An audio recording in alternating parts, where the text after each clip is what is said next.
is Shawna, and I'm from the Natural History Educational Company of the Midsouth, and I'm here today to present to you guys a wildlife education program. How many of you guys have ever watched Mr. Bob and one of his animal programs? Anyone? Good, great. So you guys know the rules then, right? So let's go over the rules really quickly before we get started. We have lots of people in here, and that's great, but it's going to be very, very important that we all stay seated. If you're on the floor, you need to be all the way down on your bottoms, crisscross applesauce. It's going to be very, very important that you're not moving around. If you're up moving around, the animals can get very nervous, and that we don't need that, okay? It's also going to be very important to be as quiet as possible. We have a lot of people in here, and even if you guys were just whispering, it's going to make it difficult for everyone to hear, okay? So we're going to need to be very quiet. We're going to need to be very still. So let's practice. Everyone is crisscross applesauce or nice and still in a chair. Everyone has a finger on a lip. Good job. As we go through our animals today, we're going to start with our smallest ones and work our way up to the largest ones. And we're going to talk about what makes each animal very special. We're going to talk about how their common name refers to a trait or a characteristic about that animal. We're also going to talk about the adaptations they have that allows them to be super successful in their native habitat. Okay? So are we ready? All right, everybody's nice and still. Crisscross applesauce, fingers on lips. Good job. We're going to go ahead and get started. We're going to start with one of our smaller ones, and then we're going to work our way up to the larger ones. My first one is really cool. It's a reptile, but it's not a snake, and it's not a lizard, and it's not a turtle, and it's not a tortoise, or a crocodile, or an alligator, or a caiman. A chameleon? Not a chameleon either. I'm going to have to add that to my list of nots. But we're going to go ahead and get it out, and we're going to talk about it. So everybody's really still. Everybody's really quiet. He looks a lot like a lizard, but he isn't. We're going to talk about what makes him different. This is the eastern blue-tongued skink. Now, as we walk around, you'll know why he's called the blue-tongued skink when he sticks his tongue out. His tongue is blue. He looks like he's been eating blueberries. Now, how many of you guys have ever seen a lizard at your house with a blue tail? Raise your hand. Anybody? Well, sadly, that's not a lizard. You're looking at a skink. Most of the things that you think are lizards at your house are really skinks, and we're going to talk very quickly about the difference between a skink and a lizard. They're both reptiles, they're both closely related, and it has to do with the shape of the body. Fingers on lips. Let's all listen. If you notice, he has a very elongated body. See how long his body is? And he has very short, stubby legs. You see that? It looks like the legs and the body don't really belong together. They're very disproportionate. Do you see that? Very disproportionate. That's how you know you're looking at a skink. So if it has a very long body and short stubby legs, you can know that you're looking at a skink and not a lizard. Okay?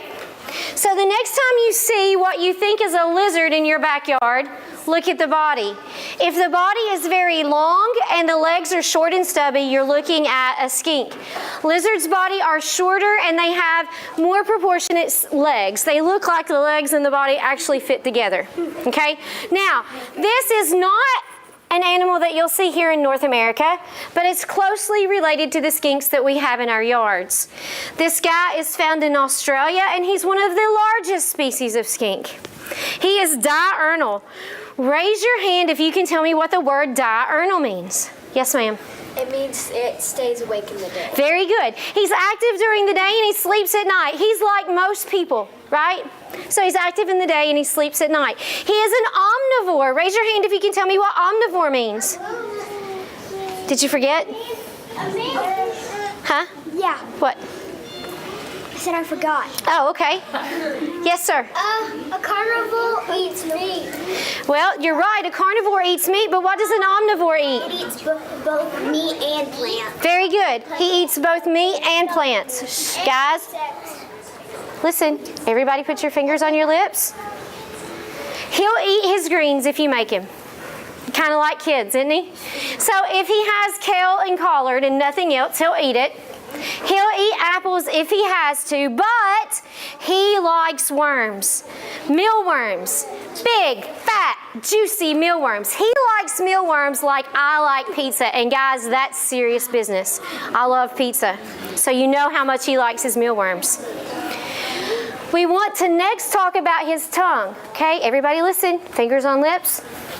He has a blue tongue. What does it usually mean when you have an animal in the wild with a bright color on its body?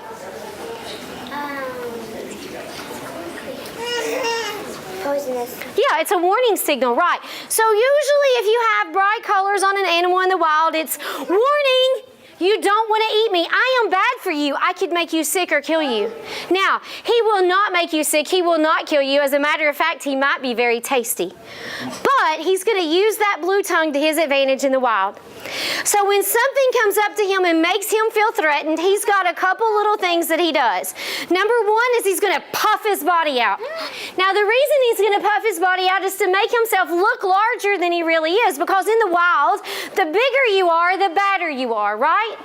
So he's going to try to be as big and bad as possible. And then he's going to hiss really loudly. And then after he hisses, he's going to flash his mouth open to show you the bright blue tongue and the pink lining of his mouth. In an effort to say, danger, you don't want to eat me. I'm bad for you. I could make you sick or I could kill you. He wouldn't really, but he's going to try to do that. Now, he's a prey species. Raise your hand if you can tell me what a prey species is. It is it's like a lunch. Yep. He's predator. You're right. He is food for something else. So he's a prey species. Other things are going to eat him. Now, when the predator comes up to attack this guy, the predator is going to attack from the back and not the front. Why would the predator attack from the back and not the front? Because if he attacked from the front, he could see him. Absolutely. Dinner's a lot easier to catch if dinner doesn't see you coming. Right? Right? Yes. There's also another reason. What's another reason that the predator would attack from the back and not the front? Think about it. Does anybody know?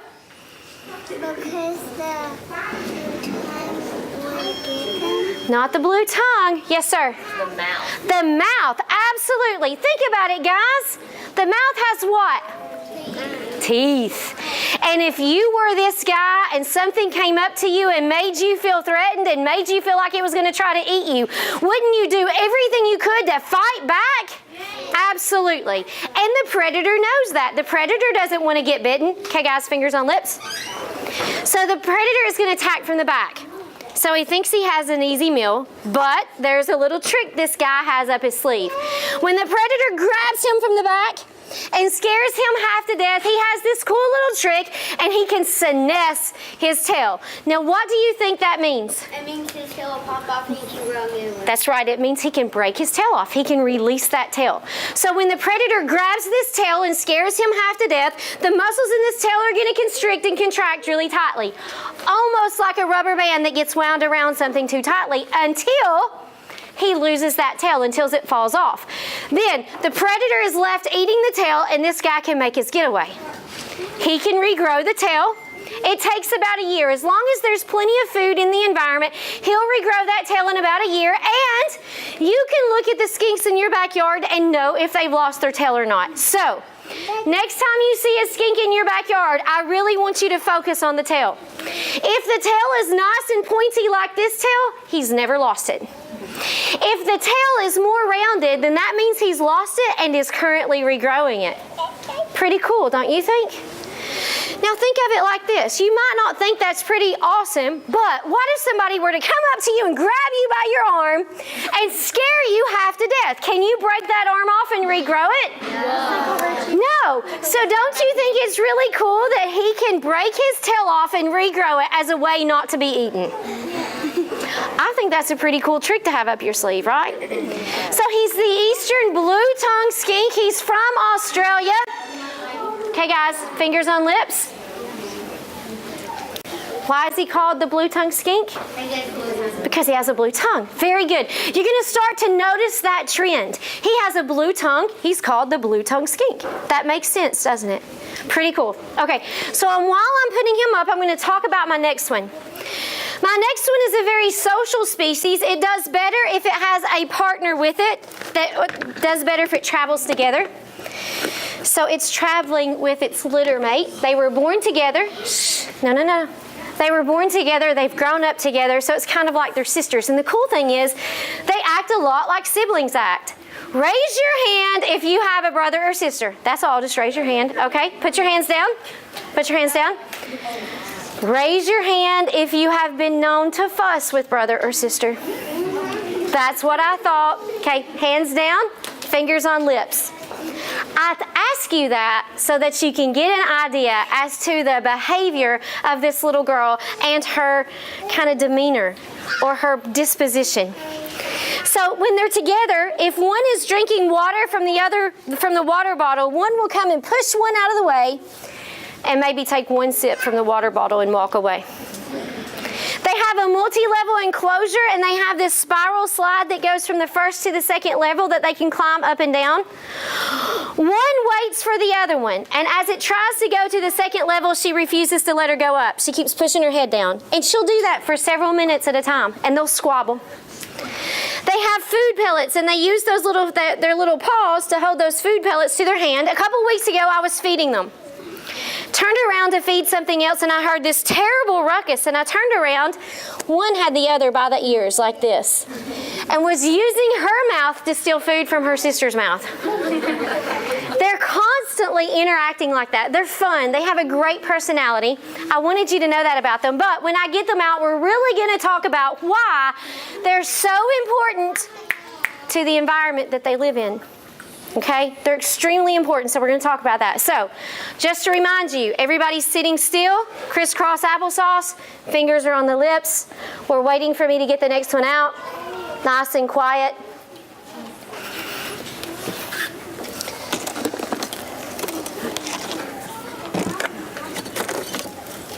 Hi, girls. I'm going to get the smaller one. She's easier to deal with. This is the one who gets her food taken away all the time. Now, raise your hand if you think you know what she is. Beaver. A weasel. A weasel, no. A gopher. Not a gopher. Did you forget? Prairie dog. Good job. It's a prairie dog. Now, it's not just any prairie dog. It's a black-tailed prairie dog because it has what? A black tail. Very good. You guys are very observant. Now, fingers on lips.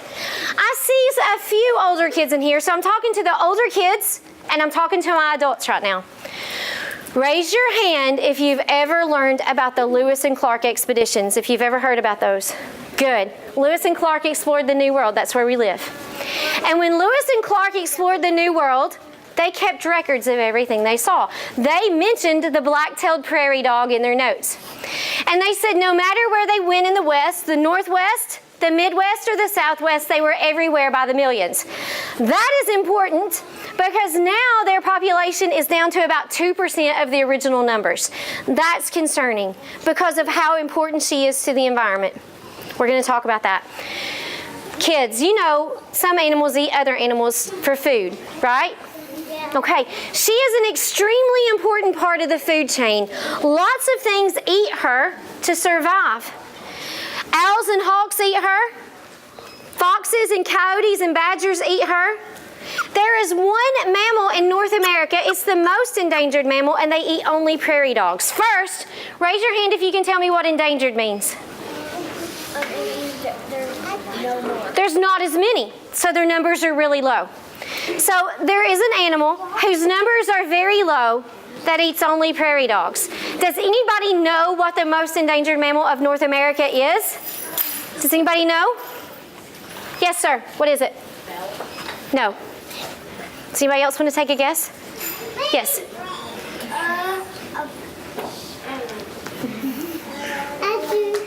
The black-footed ferret. The black-footed ferret is the most endangered mammal in North America, and it eats primarily only prairie dogs. Now think about that. If all the prairie dogs in the ecosystem disappeared, what's going to happen to all the black-footed ferrets? They'd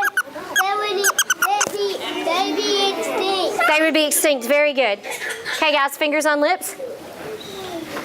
They're also very important for the soil. They constantly dig the soil because they live in tunnels underground. Do you see her very sharp claws?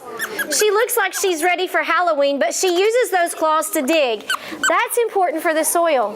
Listen, listen. When she's constantly digging the soil, it allows the soil to absorb water better. If the soil is absorbing water better, does it make sense to you that plants grow better? Right? So it encourages plant growth, and those plants are important for herbivores like deer and bison. So think about this. Think about this. If she's completely gone from her environment, you're going to see fewer hawks and owls. You're going to see fewer coyotes and foxes and badgers. You'll see no black-footed ferrets. You'll see fewer grasses and plants, and you'll see fewer herbivores like deer and bison. Because of that, because of the fact that she can really change what the ecosystem looks like, she's called a keystone species. So she is extremely important for the environment that she lives in. Now, do you hear the chattering? She's getting really irritated with me. She does not want to be held anymore. But I want to talk to you about that noise. She lives in very large families, and they communicate. Listen to me. They communicate with their chirps and barks. When they communicate, they're specific in their calls. For example, okay guys, fingers on lips. I need you to listen. When she's in the wild, they communicate with other members of their family for danger. One sound is specific that means danger, there's an owl nearby. Another sound means danger, ferret nearby. Another sound means there's a prairie dog that doesn't belong to our family here, like a stranger danger alert. So she can let others know. They have a call specific to humans, so they can let other prairie dogs know that humans are nearby. But here is the cool thing. The most exciting thing, in my opinion, about the prairie dog. They are descriptive in their language. Recent research has indicated that not only can they say that there's a human nearby, they can let other prairie dogs know that it's a tall human wearing the color blue. I want to be on that research team. That is really interesting to me. I don't know how they deduce that language, but that's really cool. This is a rodent, guys. It's in the same family as the squirrels that are in your yard. So isn't it amazing that this small mammal that's a rodent has that complicated of a language? That's really awesome. Very cool. Okay, so listen. We've had an eastern blue-tongued skink. Why was it called that? Had a blue tongue. Okay, fingers on lips. We've had a black-tailed prairie dog. Why was it called that? Had a black tail. You guys are listening. Good job. Now, my next one is probably the one that gets stressed out the most. So I'm really going to need you to be super still, super quiet. So fingers on lips. And I need you to be super, super still. Okay? I'm going to go ahead and get ready. I'm going to put on my sock. I think I need a new sock. This one's getting a little stretched out and ratty looking. Let me get this on. I'm also going to put on my glove. Now, I apologize for my glove. It's awful, isn't it? It's black and nasty. I have new gloves at the house, but I prefer not to use them because this is leather, and worn leather is soft. You can move your hand in it because it's soft.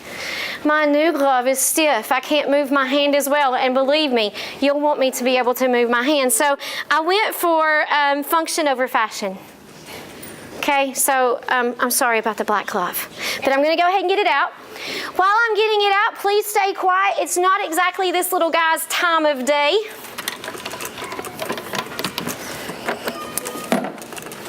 Hi, darling. How are you?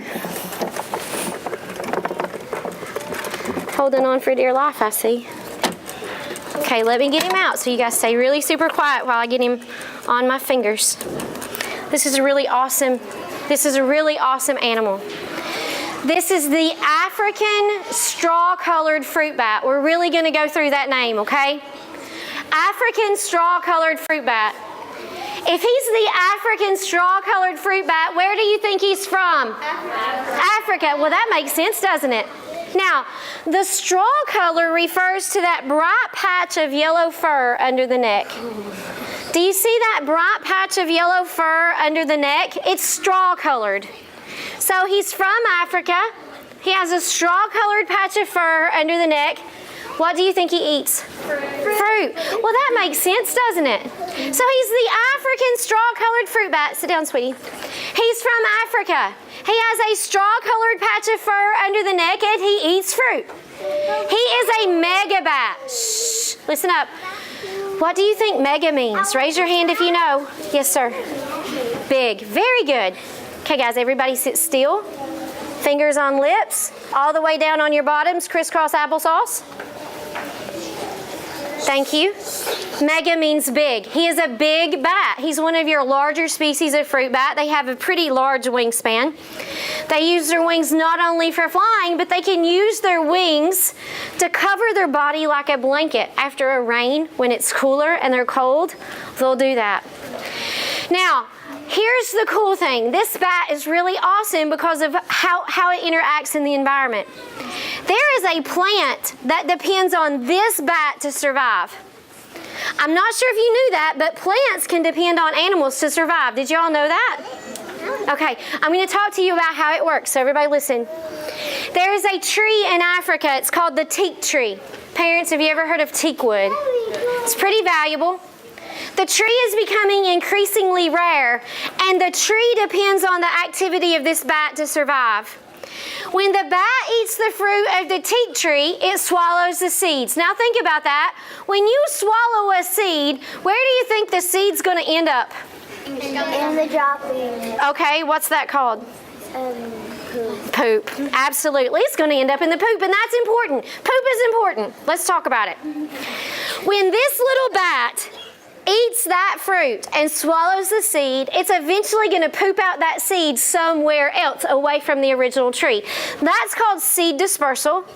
So it's moving the seed from one place to the next. That's important. But the cool thing is that seed has developed so that it has to go through the intestinal tract of an animal in order to germinate and grow. Research shows that about 98% of teak tree seeds actually go through the species of this bat. Guys, fingers on lips. Shh, listen up. Thank you. So here's the thing. If the seed doesn't go through the stomach of this bat, it's less likely to germinate and grow. The seed coat is really hard and hardy. And when it goes through the intestinal tract, all the acids and digestive enzymes help to break down that seed coat so that when he poops it out, the seed will germinate and grow. Not only that, going through that intestinal tract allows that plant to have a greater immunity to certain types of diseases that it can get. So without this bat's activity, that tree would go extinct. Does that make sense? So the bat gets food that it needs from the tree, and the tree gets seed dispersal and is able to germinate and grow because it goes through this bat. That's a mutualistic relationship. They both benefit. We also have bats. Our bats are much smaller, and our bats do not eat fruit. What do our bats eat? Raise your hand if you know. Yes, ma'am. Insects, absolutely. Our bats are insectivores, and that is extremely important. Bats can eat lots and lots of insects. If I'm not mistaken, one brown bat can eat about 1,200 insects per night. Bats live in very large colonies. They can be thousands to hundreds of thousands to even 1 million big. And if one bat can eat 1,200 insects, think about how many thousands of bats could eat. They eat mosquitoes. Mosquitoes are pesky little critters. They leave nasty little itchy bites on us, but they also transmit diseases. They can transmit diseases to humans, to cats, to dogs, to your horses. There is one disease that's currently in the news right now. It's getting lots of media coverage that is being transmitted by mosquitoes to humans. Raise your hand if you know what that is. Yes, ma'am. The Zika virus. Now, the Zika virus is not a new disease that's being transmitted by mosquitoes, but it's new to the U.S., and that's concerning. That virus is is migrating to the U.S. That's very concerning. So it's very important that our bats are conserved to help us with the insect population. Think about it. If one bat could eat 1,200 insects a night and you have thousands of bats, think of how many mosquitoes could be consumed in one night. They're very, very important. Bats are called nocturnal. What does nocturnal mean? Raise your hand if you can tell me. Yes, sir. It means they sleep during the day and are active. Yes, they're active at night and they sleep in the day. That's true, but there's a better word to use, and that's crepuscular. Does anybody know what crepuscular means? It's a big fancy sounding word, isn't it? It means they're most active at dawn and at dusk. So you know in the morning time when it's getting daylight, but it's not all the way daylight yet? And at night when it's getting dark, but it's not all the way dark yet, that's when they're going to be out feeding. So tonight, when you're at your house and it's beginning to get dark, go outside and look. You're going to see them moving around and they're going to be feeding. Pretty interesting, huh? Okay, so our bats eat insects. This bat eats fruit. There's another bat that feeds on blood. The vampire bat. Yeah, okay. Okay, everybody listen. We're going to talk about the vampire bat. I hate to break your heart, but they do not suck blood like vampires do in movies. They don't. They lap blood from the bite wound. So let's talk about a cow that's been bitten by a vampire bat. The vampire bat will lap the blood from the bite wound. The vampire bat has a special chemical in his saliva called an anticoagulant, and it makes the blood flow more freely. It prevents it from clotting. That's significant. That chemical in the spit or the saliva of the vampire bat is currently being researched as a potential life-saving treatment for stroke victims. Interesting, huh? Strokes are blood clots. They break free, they go through your body, and as they travel through the body, they could kill you. They can be very deadly, they can leave lots of damage. So if you treat it as quickly as possible as something that can break up that blood clot, you're more likely to survive, right? Isn't it interesting that we're looking at a chemical in the saliva of a vampire bat? Now, in all the movies, vampires usually are called Dracula, aren't they? Well, do you know what's interesting? The common name that's been given to this chemical that's in the vampire bat's saliva is called Draculin. I think that's kind of just a little side note. Pretty interesting, don't you think? Okay, so this is the African straw-colored fruit bat. Where did we say he's from? Africa. He's straw-colored because of that yellow spot under the neck. And what does he eat? Fruit. You guys really are listening, aren't you? Okay, good job. All right, I'm going to put him up. Then we're going to move to our next one, okay? Oh, my goodness. All your fruit in there is a mess. Do you hear that? He's with brother. I told you they're social animals, right? Not only do my prairie dogs interact like siblings, my bats do too. They're fussing with each other just a little bit. So I have 2 bats in there.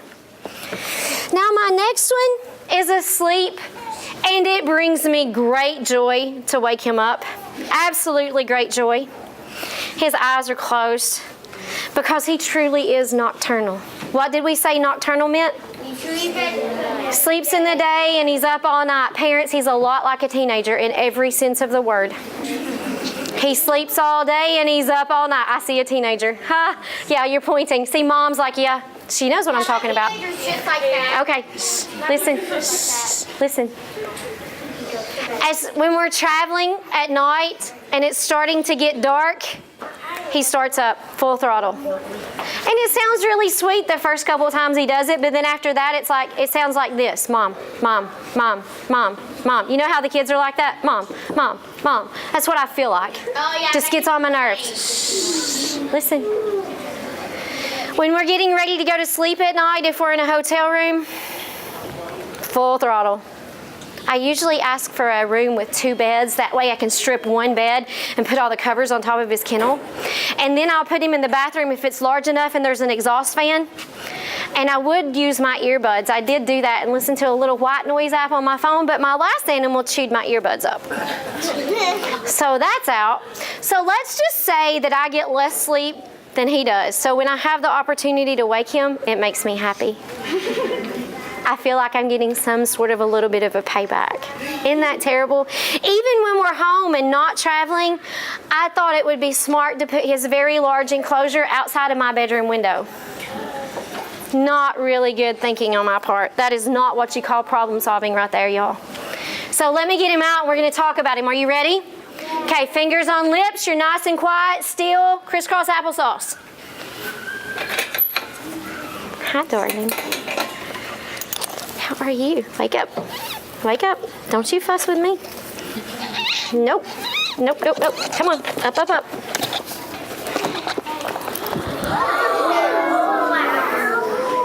This is Elliot. Elliot is our Eurasian eagle owl. That hoot's really sweet, isn't it? Unless it's at 4 o'clock in the morning. It's not real sweet then.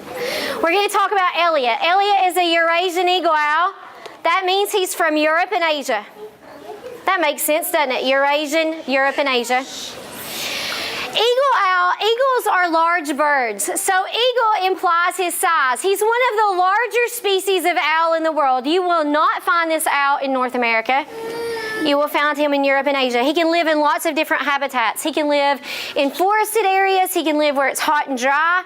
He can live where it's cold. But regardless of where he lives, he is the top predator. He has no natural predators. The biggest threat to this guy are humans. Habitat destruction and pollution is the #1 threat to his survival. And really, honestly, that's becoming true of all plant and animal species. Habitat destruction and pollution is by far the biggest problem. He is a major hunter, and we're going to talk about everything that makes him an awesome hunter. We're going to start at the top, and we're going to work our way down, okay? The first thing that we're going to talk about is his eyesight. I want you to look at his big eyes when I'm walking around, just paying attention to him. He has excellent vision. If he's in the top of a tree, he can easily see the mouse on the grass. His vision is much better far away than it is up close. His eyes, though, work a little bit differently than ours. So here's what I want everybody to do. Hold your head as perfectly still as you can. Do not move your head. Without moving your head, use only your eyeballs to look up. Now look down and side to side. You can move your eyeballs to see around you without moving your head, can't you? That's because you have muscles around your eyes that allow you to move them. If you pay attention to Elliot's eyes, they never move. They're always facing forward. That's because owls do not have that muscle that allows them to move their eyes. So they must turn their head to see. I think that's why people think they can turn their head all the way around or 360 degrees. That's not true. They can't. He can move his head about 270 degrees, and that's significant. If you were to move your head as far as he can move his head, you're probably going to die. Really. You have an artery that runs through your neck, through your vertebrae in your neck, to your brain, and it supplies your brain with blood and oxygen. And if you were to turn your head 270 degrees, you're going to kink off that artery like you kink off a water hose, and you're going to starve your brain of blood and oxygen. So that's bad, wouldn't you think? He has a special adaptation that allows him to make that turn without losing that blood supply. So not only does he have excellent vision, he has an excellent range of vision, and that makes it very, very easy for him to spot that mouse on the ground from high in a tree. The next thing is he has excellent hearing. These are not ears. Turn your head around here. These are not ears. Those are ear tufts. They're just feathers. His ears are on the side of the head just like yours are, but they're positioned differently. On one side of the head, they're way up high, and on the other side of the head, it's way down low. The shape of the ears, along with the shape of the feathers around the ears, works to help him really pinpoint the location of that sound.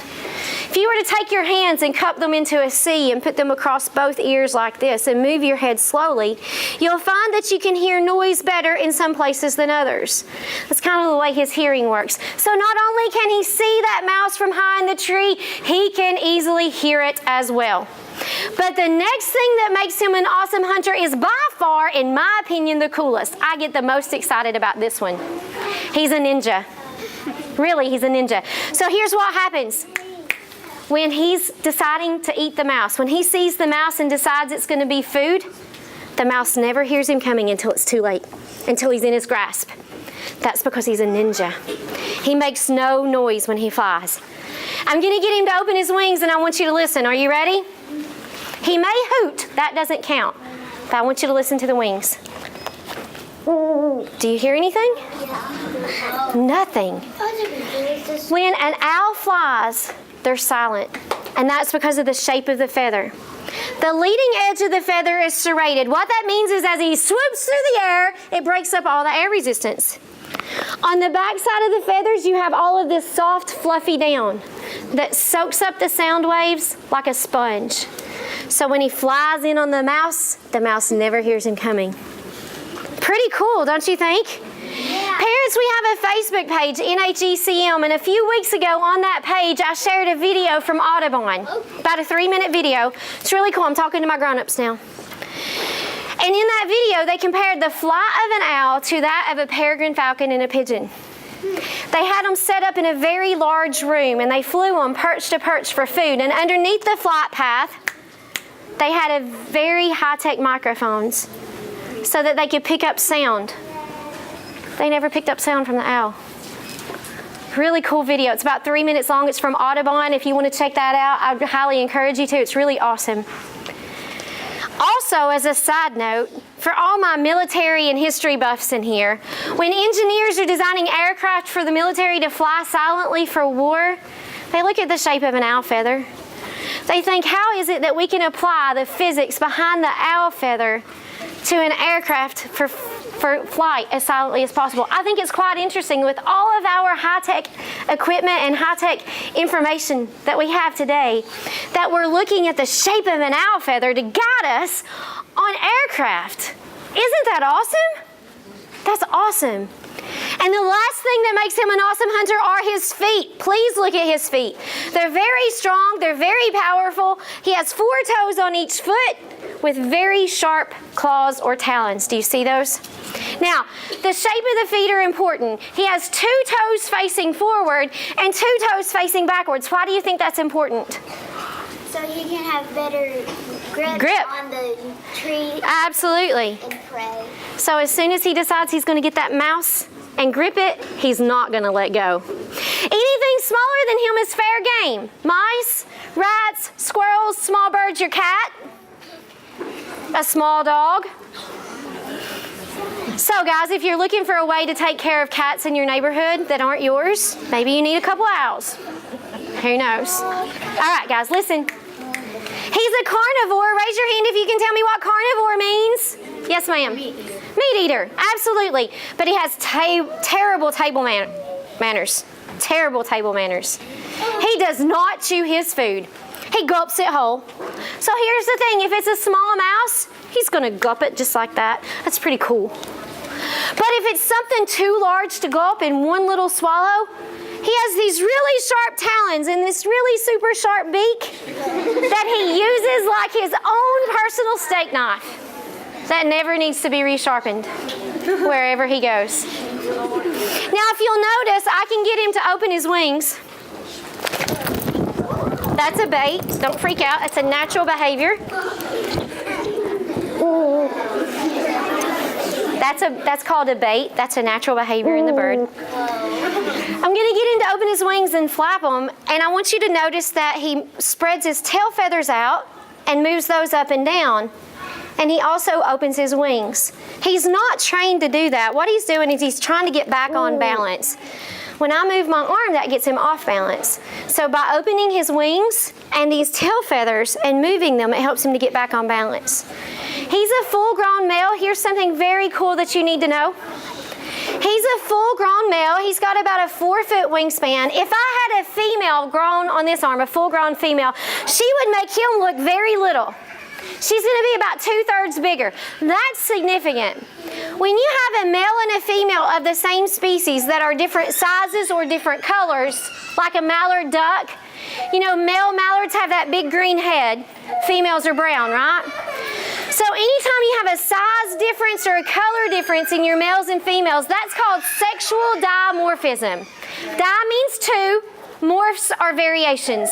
So the male and female, there's 2 variations for the same species. They're sexually dimorphic. Pretty cool, don't you think? He has about a 4-foot wingspan. A female would have about a 6-foot wingspan. Hang on to your question until the end. All right, so let me put him up. We're going to review real quick, and then we're going to go to our next one, okay? So I need you guys to say seated, crisscross applesauce. Fingers are on the lips, nice and quiet. Everybody? Good. Let me put him up, and then we're going to talk about the next one, okay?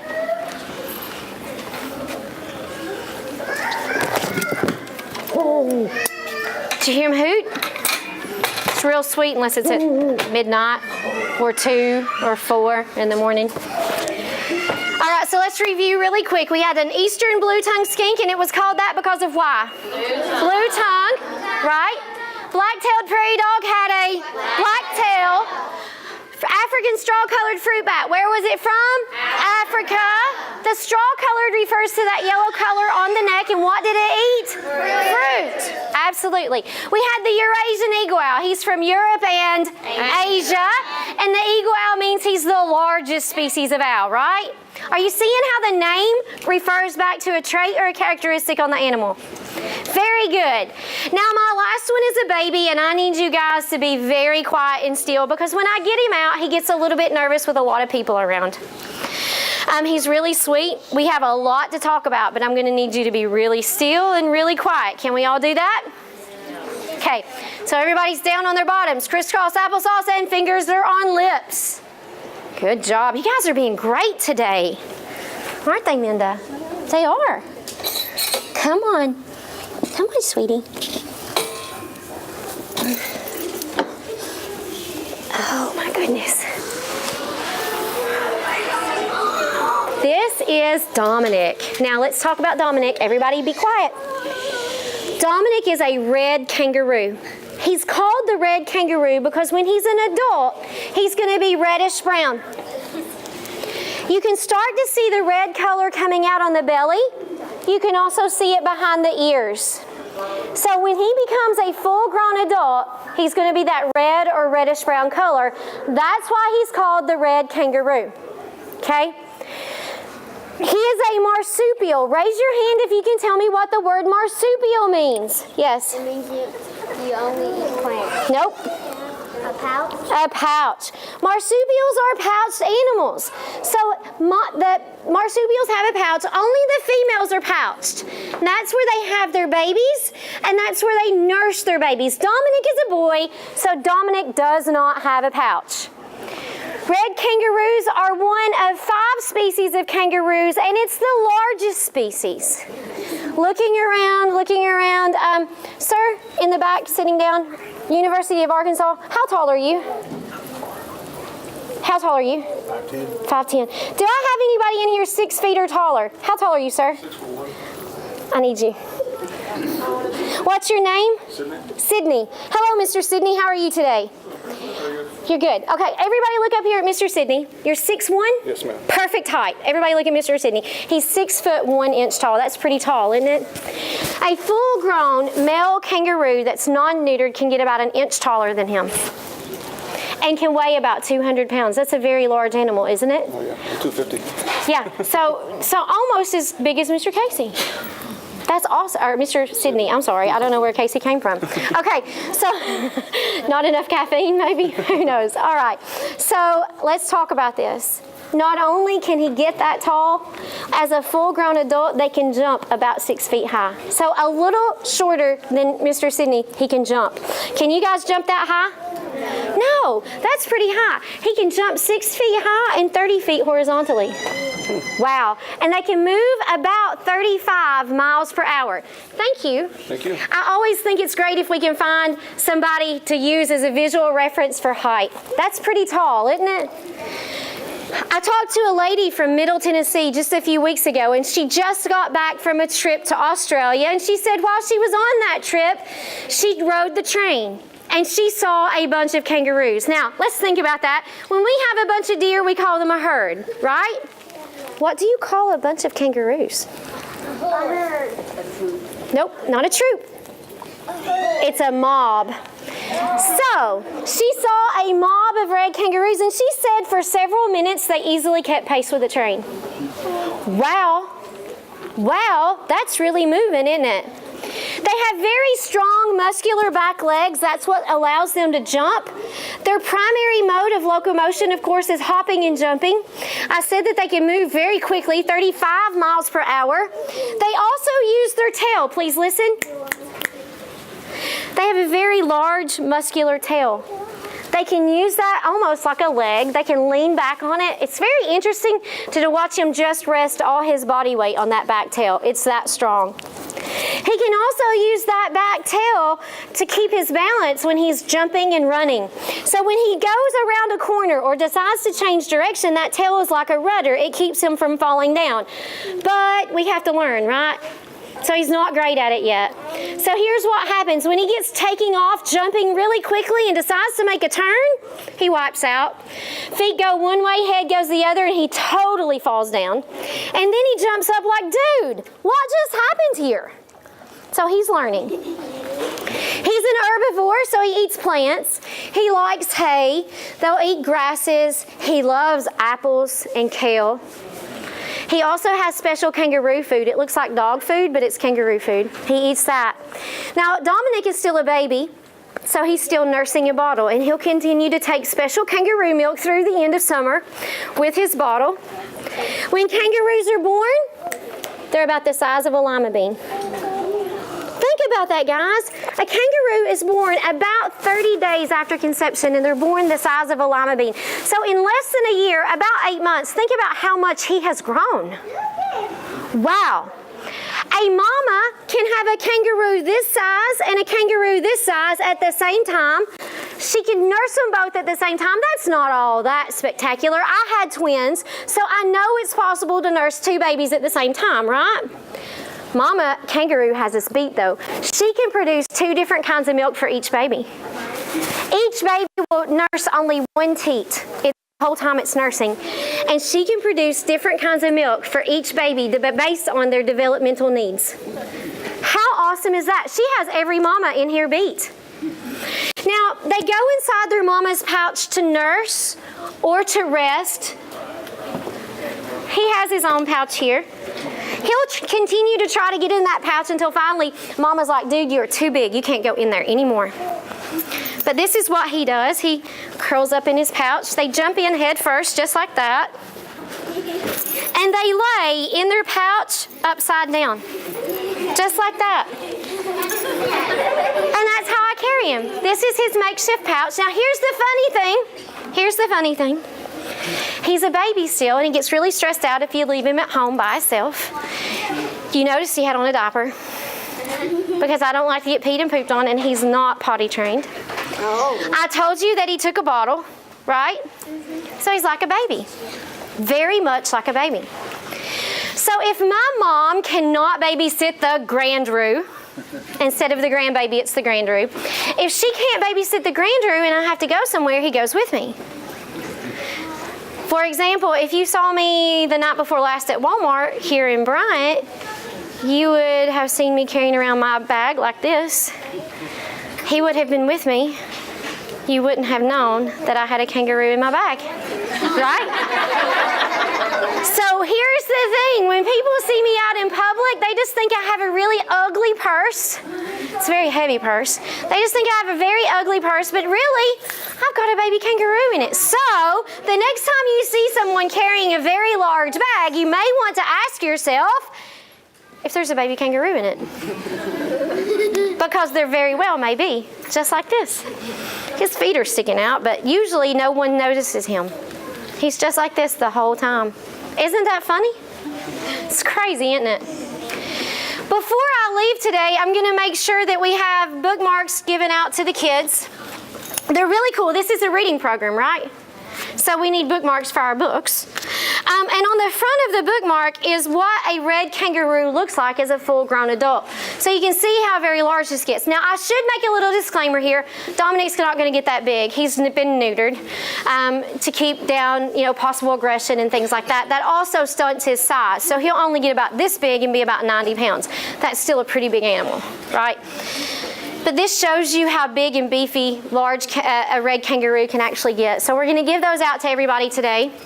I'm going to also take questions. Now, at the very end of the program, when we stop, I do have a rule, and my rule is you may not go behind this table, and you may not put your finger in any cages.